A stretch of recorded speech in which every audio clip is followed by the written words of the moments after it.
జై శ్రీరామ్. ఆధ్యాత్మిక ప్రగతిలో నడిచే నా సోదర సోదరీమణులందరికీ కూడా ఝాన్సీ ఆధ్యాత్మిక ముచ్చట్లకి స్వాగతం, సుస్వాగతం. మనం వశిష్ఠ మహర్షికి రామచంద్రమూర్తికి మధ్య జరిగినటువంటి గొప్ప ఆత్మతత్వ జ్ఞానాన్ని వింటున్నాం. ఆ ధారావాహికలో రామచంద్రమూర్తిని ఆస్థానానికి పిలిపించటము, ఆ సమయంలో రామచంద్రమూర్తి పూర్తిగా ఒక విరాగిలాగా ఉండటము చూసి విశ్వామిత్ర మహర్షి అడగటము, తాను ఎందుకు అలా ఉన్నాడో రామచంద్రమూర్తి చెప్పడము జరుగుతూ ఉంది. ఆయన ఇంకా ఏం చెప్తున్నారో విందాం. మహానుభావ, క్షణభంగురమైనటువంటి ఈ శరీరం మీద నాకు ఎలాంటి మోహము కూడా, ఇచ్చా కూడా రావటం లేదు. ప్రయత్నిస్తే గాలిని కూడా బంధించవచ్చు, ఆకాశాన్ని కూడా ముక్కల కింద చేయవచ్చేమో, సముద్రంలోని తరంగాలను కూడా ఆపవచ్చేమో, కానీ ఈ మనస్సుని మాత్రం గెలవలేకపోతున్నాము. ఆ కారణంగా మనసు దైవదత్తం కావటం లేదు. రెండవది, ఆయువు అంటే అది శాశ్వతమైనటువంటిది కాదు. ఇటు మనస్సుని నిలిపి శాశ్వతంగా దైవం వైపు మళ్లించలేకపోతున్నాము. అలా అని ఆయువుని నిలుపుకొని ఆ పరమాత్మ సాన్నిధ్యానికి వెళదామా అంటే ఆయువు అనేది ఏ క్షణంలో మనని వదిలి వెళ్ళిపోతుందో కూడా తెలియటం లేదు. ఎప్పుడు మనకి మరణం సంభవిస్తుందో కూడా తెలియటం లేదు. ఎన్ని ఉపాయాలు చేసినా ఇటు ఆయువుని కూడా నిలుపలేకపోతున్నాము, మనసుని కూడా నియంత్రించలేకపోతున్నాము. ఇక మనకి చేసేందుకు ఏముంది? కేవలము ఆత్మజ్ఞానంతో ఈ రెండిటిని పట్టుకొనవచ్చు. నాకు అర్థమైంది. నిరంతరము ధ్యానం చేస్తూ ఆయువుని, మనసుని కూడా స్వాధీనంలో తెచ్చుకోవచ్చు. ఈ రెండు జరగాలి అంటే ఈ శరీరము, ఈ క్షణభంగరమైనటువంటి శరీరము కానీ, ఈ బాహ్య భోగ లాలసలు కానీ నాకు వద్దు. పరమ శాంతి నిలయమైనటువంటి ఆత్మ మాత్రమే నాకు కావాలి. నేను మరలా దుఃఖాన్ని పొందటానికి కానీ, దుఃఖాన్ని ఆస్వాదించటానికి కానీ, ఆహ్వానించటానికి కానీ సిద్ధంగా లేను. దృశ్య సంకల్పం లేనివాడు మాత్రమే నిజమైన మనిషిగా జీవించగలుగుతాడు. వాసనాక్షయం వలన నశించిన మనసు కలవాడే నిజమైనటువంటి మనిషి. మునీంద్ర, యాని దుఃఖాన్ని దీర్ఘాన్ని విషమాని మహాంతి చ అహంకారాత్ ప్రసూతాని తాన్యగాత్ ఖదిరా ఇవ. అహంకారం పరిత్యజ్య మునే శాంతమనస్తయా అవతిష్ఠే గతోద్వేగో భోగౌగో భగ్గురాస్పదః. మునివర్య, నేను ఇప్పుడు చాలా దీర్ఘములు దాటడానికి కష్టమైనటువంటి మహాభయంకరమైనటువంటి దుఃఖాలు ఏవే ఉన్నాయో అవన్నిటినీ కూడా త్యజించి సుఖంగా ఉండగలుగుతున్నాను, ప్రశాంతంగా ఉన్నాను. చేతశ్చంచలయా వృత్యా చింతా నిచయంచురం ధృతిం బధ్నాతి నైకత్ర పంజే కేసరీ యథా. చేతః పతతి కార్యేషు విహగః స్వామిషేషివ క్షణేన నిరతం యాతి బాలక్రీడనకాదివః. మునివర్య, మనస్సు యొక్క ప్రవృత్తి మీకు తెలియనిది కాదు.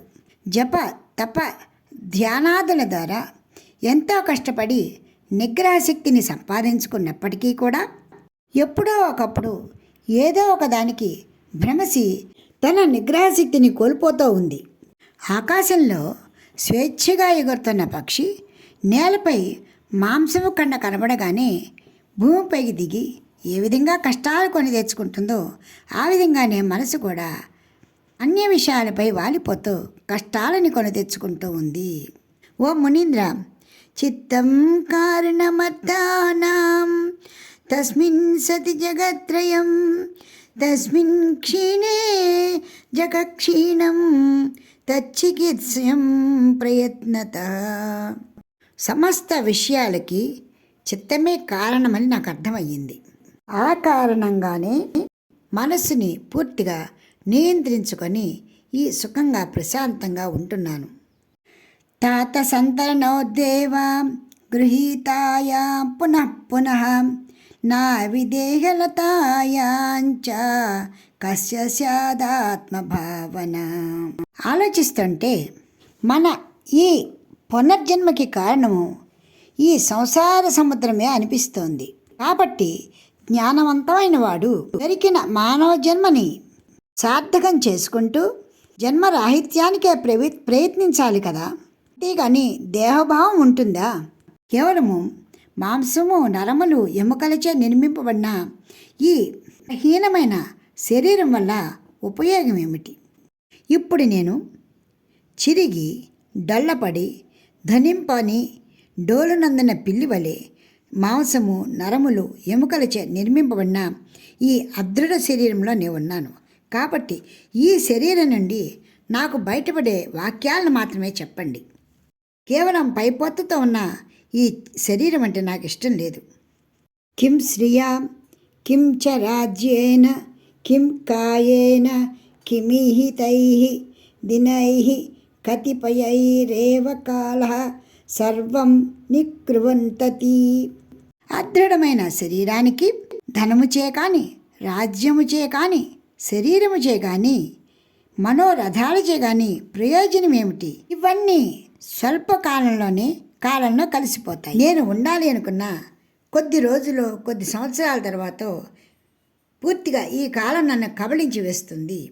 అట్టి శరీరంపై నాకు మమకారము లేదు, రాజ్యం మీద, బంధువర్గం మీద ఆశ లేదు, ఈ శరీరం మీద మోహం అసలే లేదు. రక్తమాంసమయస్యాస్య సబాహ్యాభ్యంతరం ముని నాశైక ధర్మిణో బ్రూహి కైవకాయస్య రమ్యత.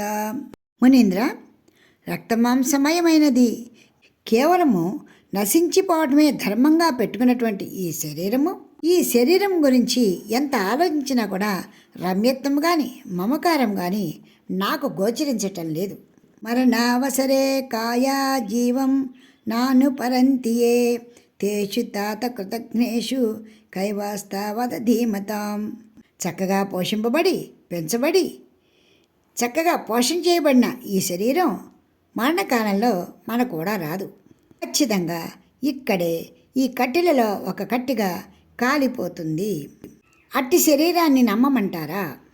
నానారసమయీ చిత్రవృత్తాస్త నిత్యోంభిత భీమా యవనభూర్యేన తీర్ణా దీన సౌచ్యతి. పోని శృంగారంతో తేలి ఆడదామంటే కూడా యవనం కూడా తాత్కాలికంగానే ఉంటుంది. కొద్ది కాలమే ఉన్నా అది చాలా మోహపరిచి అనేక దుఃఖాలకి కారణమవుతుంది. అటువంటి శరీరాన్ని నమ్ముకోమంటారా? పోనీ వార్ధక్యం గురించి ఆలోచిద్దామంటే అది కూడా అలాంటిదే.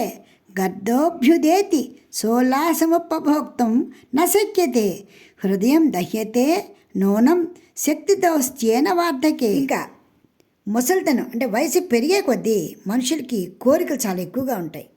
కోరికలు ఎక్కువ, అనుభవించడానికి శక్తి తక్కువగా ఉంటుంది. ఒక పక్క అనుభవించాలి అనే ఆశ, రెండవ పక్క అనుభవించలేక వృద్ధాప్యం వచ్చినటువంటి శరీరము, ఈ రెండిటి మధ్య మనసు బాధపడుతూనే ఉంటుంది. తృప్తి లేని మనసుకి కోరికలు చాలా ఎక్కువగా ఉంటాయి. మహర్షి, అసలు సముద్రాలే ఎండిపోతున్నాయి, నక్షత్రాలు కూడా శిథిలమైపోతున్నాయి, సిద్ధులు కూడా నశించిపోతున్నారు. ఇక మా వంటి మామూలు సామాన్యుల గతి ఏమిటి? కాబట్టి ఖచ్చితంగా మేము కూడా నశించిపోయేవారమే. మునీంద్ర, తెల్లవారు లేచినప్పటి నుంచి కూడా ఇమాన్యమూనీతి విభావితాని కారణ్యపర్యంత మనోరమాణి జనన్యజాయా జనరంజనేన జనాంజరాంతం జరయంతి చేత. నేను ఇది చేస్తా, అది చేస్తా అంటూ ఈరోజు ఈ పని చేస్తా, రేపు అది చేస్తా, ఇది సంపాదిస్తా, లేక అది సంపాదిస్తా అంటూ ప్రగల్భాలు పలుకుకుంటూ బంధువర్గాన్ని సంతోషపెట్టుకుంటూ కాలాన్ని వ్యర్థపరుచుకుంటూ అందులో ఆనందాన్ని కానీ తృప్తి కానీ పొందలేకుండా మేము పొందలేము, మా వల్ల అనుభవించిన వారు కూడా తృప్తి ఆనందాన్ని పొందలేరు. ఈ విధంగా కూడా అసంతృప్తికరమైనటువంటిదే ఈ దేహ సంచారము. ఇటువంటి దేహం కోసమా నాకు మోహము? విద్రావితే శత్రుజే సమస్తే సమాగతాయా మభితశ్చ లక్ష్యాం సేవ్యంత ఏతాని సుఖాని యావత్ తావత్ మాయాతి కుతోపి మృత్యు. పోని కష్టపడి శత్రువులందరినీ జయించి బంధువులు మిత్రులతోటి సుఖంగా ఉంటూ బాగా సంపాదించుకుని సుఖంగా ఉందాము అనుకుంటే క్షణమైన మృత్యు ఉండనిస్తుందా? అన్నీ సిద్ధం చేసుకోగానే మృత్యు వచ్చి నన్ను తీసుకెళ్ళిపోతుంది. ఆ విధంగా కూడా ఈ శరీరం పైన వ్యామోహం అవసరం లేదు. ఇంకా గొప్ప విషయం ఏంటంటే ఇతో న్యతశ్చోపగత ముధైవ సమాన సంకేత నిబద్ధ భావ యాత్ర సమా సంగ సమానరాణం కళత్ర మిత్ర వ్యవహార మాయ. ఇంత కష్టపడి సంపాదించుకున్న తర్వాత మనం ప్రాణం పోతే తిరిగి మళ్ళీ ఇక్కడే పుడతామా, ఇదంతా అనుభవిస్తామా అంటే అది కూడా నమ్మకం లేదు. తిరిగి అందరినీ కలుసుకుని సంపాదించిందంతా అనుభవిస్తాము అనటానికి కూడా ఆధారం లేదు. అసలు ఏ విధంగా కూడా ఈ శరీరాన్నిపై నమ్మకం ఉంచటానికి వీలుగా లేదు. మునీంద్ర, బాల్యము, యవ్వనము, వృద్ధాప్యము అన్నీ కూడా అనిత్యాలే. ఈ శరీరం అనిత్యము, పదార్థాలన్నీ కూడా అనిత్యాలే. ఎందుకంటే సమస్త పదార్థాలు కూడా ఎప్పుడో ఒకప్పుడు కాలంలో కలిసిపోయేవే.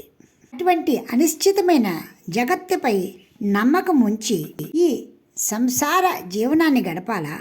అది నాకు ఇష్టం లేదు. తిర్యక్తం పురుషాయాంతి తిర్యజ్ఞో నరతామపి దేవాశ దేవతాం యాంతి కిమివేహ విభో స్థిరం.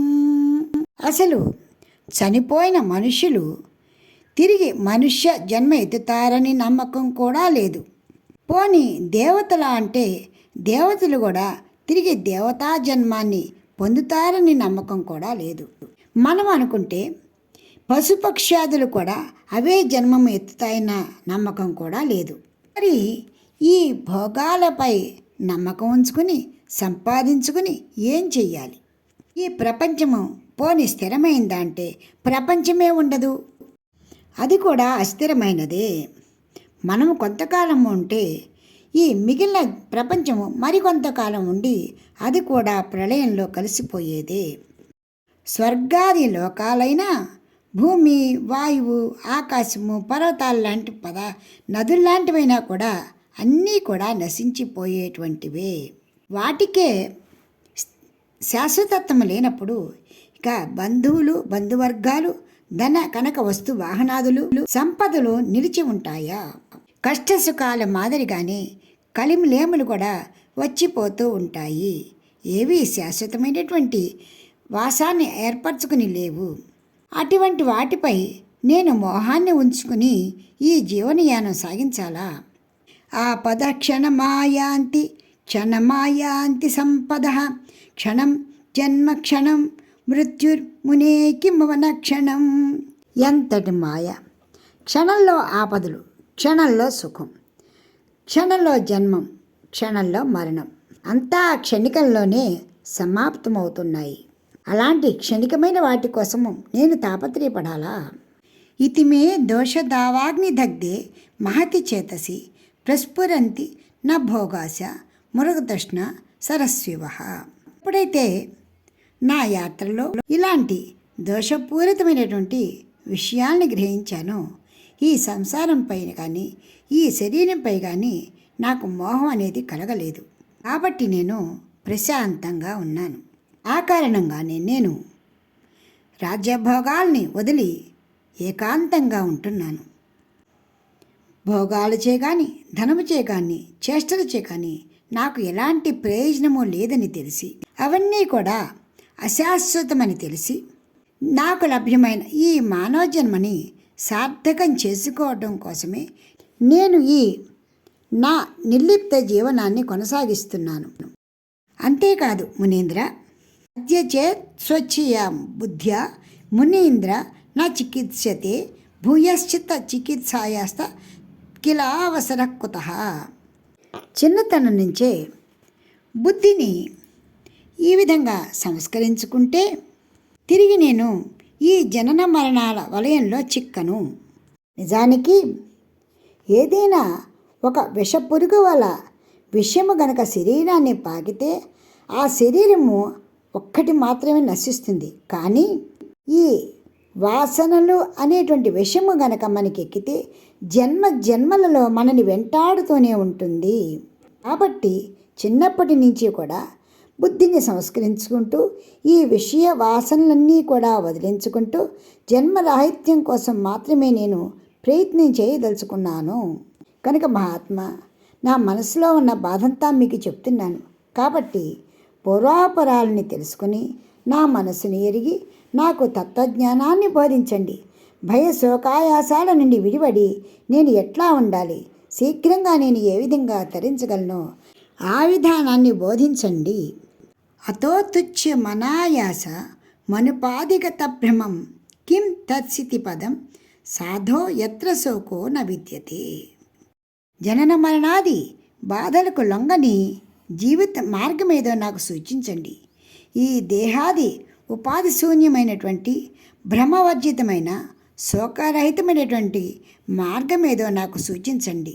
నాకు చక్కటి విశ్రాంతి స్థానాన్ని, శాశ్వతము నిత్యమే అయినటువంటి విశ్రాంతి స్థానము ఎక్కడ లభ్యమవుతుందో దానిని నాకు బోధ చేయండి. అసలు ఈ ప్రపంచంలో ఏది గ్రహించాలి, ఏది వదిలేయాలో కూడా నాకు తెలియటం లేదు. క్షణము చంచలమవుతూ క్షణము స్థిరముగా ఉంటున్న ఈ మనసుని ఏ విధంగా స్వాధీనపరచుకోవాలో ఆ విధానాన్ని నాకు తెలపండి. ప్రతి మానవుడు కూడా ఈ లోకంలో తన సంసారాన్ని చూసుకుంటూ తామరాకుపై నీటి బొట్టులా నిర్లిప్తుడై నిశ్చింతగా జీవితాన్ని ఏ విధంగా గడపాలో ఆ ఉపాయాన్ని నాకు తెలపండి. ప్రతి మనిషి కూడా ఈ సంసారం వల్ల కలిగే బాధల నుంచి ఏ విధంగా తప్పించుకుని ప్రశాంత స్థితిని పొందగలడో ఆ ఉపాయాన్ని మాకు చెప్పండి. ఈ ప్రపంచంలో అందరి ఆయువు కూడా చిగురుటాకుకు వేళ్లాడుతున్నటువంటి నీటి బొట్టు లాంటిదే. ఏ క్షణమైనా కూడా రాలి కింద పడిపోవచ్చు. అలాంటి స్థితిలో ఉన్న మా జన్మకి తరించుకునేటువంటి ఉపాయాలు మాకెలా సాధ్యమవుతాయి? కాబట్టి మాకు చక్కటి మార్గాన్ని ఉపదేశించండి. అలాంటి స్థితిలో మేము తరింపజేసుకోవడానికి మార్గాన్ని కూడా అన్వేషించుకోలేని అసమర్థులము. మహానుభావ, నా మనసుని అర్థం చేసుకుని నా వైరాగ్యానికి కారణాన్ని అర్థం చేసుకుని మాకు తరుణోపాయాన్ని తెలపండి అంటూ శ్రీరామచంద్రమూర్తి విశ్వామిత్ర మహర్షిని ఎంతో వినమ్రంగా కోరి తన మనసుని అక్కడ తన హృదయాన్ని పరిచి చెప్పారు. వచ్చే సంచికలో విశ్వామిత్రుల వారు ఏం చెప్తారో విందాము. మనందరం కూడా విని తరించి జన్మని సార్థకం చేసుకోవడానికి ప్రయత్నిద్దాం. ఎప్పటికీ స్వస్తి. జై శ్రీరామ్. మీకు ఈ వీడియో నచ్చితే లైక్ చేయండి, షేర్ చేయండి, సబ్స్క్రైబ్ చేయండి.